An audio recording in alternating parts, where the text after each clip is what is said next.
Cup மாவுக்கு வந்து 1 cup தண்ணி அப்படிங்கிறத கனெக்ட் பண்ணி எடுத்து ஊற்றிருக்கேன். நீங்கள் மொத்தமாக ஊற்ற வேண்டாம், நீங்கள் கொஞ்சம் கொஞ்சமாக ஊற்றி நல்லா பிசையணும்.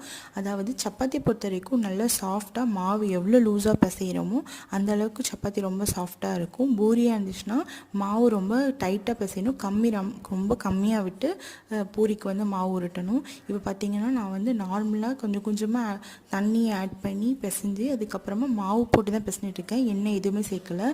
இதெல்லாம் முடிச்சதுக்கப்புறமா நம்ம வந்து என்ன பண்ணியிருப்போம்னா, நம்ம நார்மலாக பிசைவோம், இல்லைன்னா கட்டையை வச்சு பிசைவோம். நீங்கள் அப்படிலாம் பிசையாமல் நம்ம வந்து உரல் இருக்குல்ல, குட்டி உரல், அதை வச்சு இந்த மாதிரி நல்லா அழுத்தி நீங்கள் வந்து நல்லா விரித்து விட்டு பிசைஞ்சிங்கன்னா மாவு ரொம்ப சாஃப்டாக இருக்கும். ஒரு 10 நிமிஷம் நீங்கள் அதை வச்சு நல்லா வந்து அழுத்தம் கொடுத்தீங்கன்னா மாவு ரொம்ப சாஃப்டாயிரும். என்னெல்லாம் வேண்டாம், கொஞ்சம் கொஞ்சமாக மாவு போட்டு மட்டும் நீங்கள் பிசைஞ்சா போதும். நான் இதில் பாதி மாவு மட்டும் எடுத்து அதில் வந்து கடைசியாக கொஞ்சோண்டு எண்ணெய் ஊற்றி அதை நல்லா பிசைஞ்சு வச்சுக்கிறேன். இப்போ இது ரெண்டையும் ஒரு